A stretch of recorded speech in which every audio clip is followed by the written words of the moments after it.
Classes. सो दोस्तों, हम लोग पढ़ रहे हैं ह्यूमन रिप्रोडक्शन यानी मानव जनन। तो आज हम लोग पढ़ेंगे मेल रिप्रोडक्टिव ऑर्गन के बारे में। तो चलिए हम लोग समझते हैं मेल रिप्रोडक्टिव ऑर्गन क्या होता है।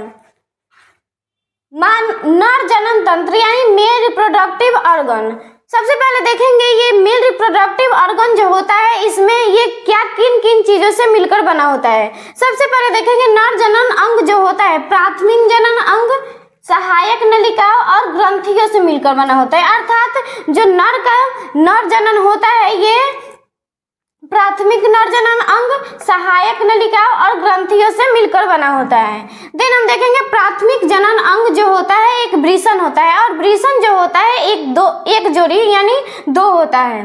उसके बाद देखेंगे अर्थात यहाँ पे ये वृषण है, यहाँ पे दो है। उसके बाद देखेंगे वृषण में नर युग्मक तथा नर हार्मोन का निर्माण होता है। अर्थात ये जो वृषण है इसी में नर युग्मक और नर हार्मोन का निर्माण होता है। उसके बाद देखेंगे सहायक नलिकाएं। सहायक नलिकाएं भी बहुत सारी होते हैं नर जनन अंग में यानी शुक्रजन नलिका, वृषण जालिका, शुक्रवाहिनी, शुक्रवाहिका, अधिवृषण etc।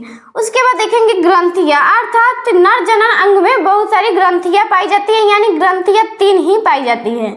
नंबर 1 है काउपर ग्रंथि, शुक्राशय ग्रंथि, प्रोस्टेट ग्रंथि और प्रोस्टेट ग्रंथि। ये हमारा हो गया 3 काउपर, शुक्राशय और प्रोस्टेट। अर्थात यहाँ पे काउपर ग्रंथि यहाँ पे ये है और ये शुक्राशय ग्रंथि ये है, ये शुक्राशय ग्रंथि है और ये प्रोस्टेट ग्रंथि ये है। इसके बाद देखेंगे वृषण जो होता है ये उदर गुहा के बाहर होता है।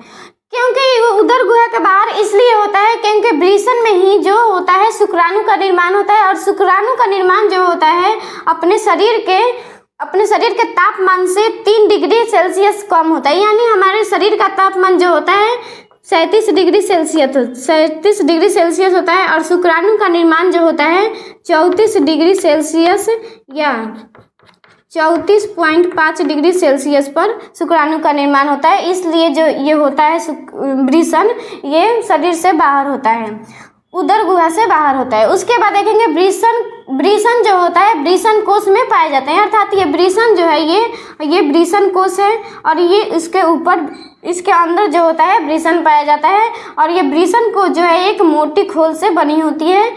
उसके बाद देखेंगे वृषण उदर गुहा के बाहर पाए जाते हैं क्योंकि ये वृषण जो होता है वृषण में ही शुक्राणु का निर्माण होता है और ये शुक्राणु का निर्माण होता है जो 34 डिग्री सेल्सियस या 34.5 डिग्री सेल्सियस पर होता है। शरीर के तापमान से 3 डिग्री सेल्सियस कम से होता है। उसके बाद देखेंगे जन्म से पहले वृषण जो होता है उदर गुहा से एक पतले मार्ग के द्वारा वृषण कोश में आते हैं जिसे इंगुइनल नाल कहते हैं। अर्थात ये जन्म से पहले जो वृषण होता है यहाँ पे नहीं होता है यानी ये वृषण जो होता है नहीं होता है और ये एक पाइप के द्वारा आता है वृषण कोश में और इसे हम इंगुइनल नाल भी कहते हैं।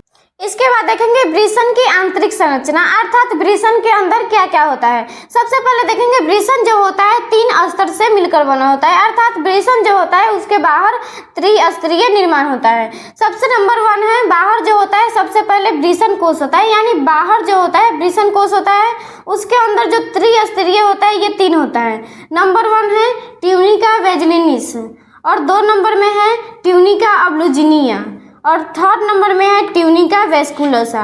3 जो है ये वृषण कोश के बाहर यानी त्रिस्तरीय आवरण होता है और ये जो होता है ये रक्षा करता है वृषण का। उसके बाद देखेंगे शुक्रजन नलिका। अर्थात शुक्रजन नलिका जो होता है और ये वृषण पालिका। अर्थात वृषण पालिका ये 200 या 200 से 250 होता है। अर्थात 200 या 250 तक होता है ये वृषण पालिका। ये वृषण पालिका जो होता है 200 से 250 होता है। उसके बाद देखेंगे वृषण पालिका जो होता है इसमें शुक्रजन नलिका। अर्थात ये शुक्रजन नलिका होती है इसमें ये 2 या 3 होता है। अर्थात किसी में 2 या 3 होता है ये शुक्रजन नलिका और इसी में जो होता है शुक्राणु का निर्माण होता है और नर युग्मक का निर्माण होता है और ये नर युग्मक का निर्माण होता है और ये जो शुक्राणु का निर्माण होता है ये वृषण जालिका में चला जाता है और ये शुक्रवाहिका अर्थात इसमें चला जाता है। उसके बाद ये अधिवृषण में इकट्ठा हो जाता है। उसके बाद ये शुक्रवाहिनी द्वारा निकलता है। इसके बाद देखेंगे ग्रंथियां, अर्थात नर जनन अंग में 3 ग्रंथियां मुख्य पाई जाती है। तो उनको हम समझेंगे कि आखिर में ग्रंथियां जो होती है क्या काम करती है। सबसे पहले देखेंगे शुक्राशय, प्रोस्टेट और क्राउपर, ये ग्रंथियां 3 होती है। और शुक्राशय ग्रंथियां जो होती है इसका जो योगदान होता है 60 से 70% होता है। उसके बाद प्रोस्टेट ग्रंथि जो होती है 25 से 30% होता है। उसके बाद काउपर जो होता है 1 से 2%, ये सबसे कम होता है। और ग्रंथियां में जो द्रव्य पाया जाता है, सबसे पहले शुक्राशय में जो पाया जाता है फ्रक्टोज पाया जाता है, यानी जो इसको हम फ्रक्टोज को कह सकते हैं चीनी। उसके बाद कैल्शियम आयन पाया जाता है इसमें शुक्राशय में। और प्रोटेस्ट ग्रंथि में जो पाया जाता है प्रोस्टेट द्रव्य ही पाया जाता है। और काउपर में काउपर द्रव्य पाया जाता है। और इसका क्या कार्य होता है फ्रक्टोज का। सबसे पहले जो फ्रक्टोज यानी शुक्राशय जो होता है शुक्राणु को ऊर्जा तथा वीर्य गाढ़ा बनाता है, अर्थात ये और वीर्य मिलकर शुक्रिय द्रव्य बनाता है। अर्थात शुक्राणु जो होता है शुक्रिय द्रव्य में 10% होता है और ये शुक्राणु जो होता है 90% होता है और ये शुक्रिय द्रव्य बन जाता है। उसके बाद देखेंगे प्रोस्टेट ग्रंथि जो होता है शुक्राणु को सक्रिय बनाता है, अर्थात ये शुक्राणु को सक्रिय बनाने का कार्य करता है। और काउपर ग्रंथि जो है ये मूत्र मार्ग को चिकना करता है, वह क्षारीय बनाता है। इसके बाद देखेंगे हम शिश्न के बारे में समझेंगे कि आखिर में शिश्न क्या होता है।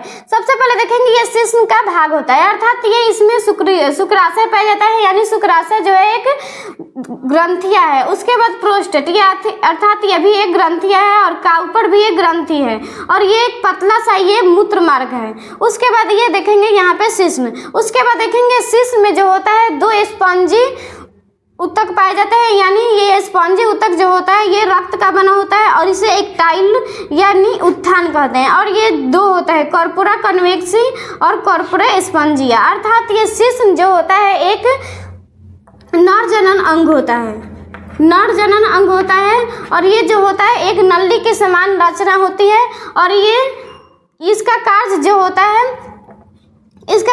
है शुक्राणु को मैथुन के समय मादा शरीर के अंदर वीर्य को छोड़ना होता है, अर्थात वीर्य में जो होता है शुक्राणु होता है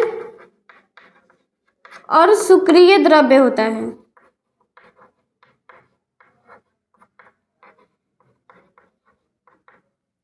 प्लीज वीडियो को लाइक करें और ऐसे ही वीडियो के लिए चैनल को सब्सक्राइब करें। Thank you.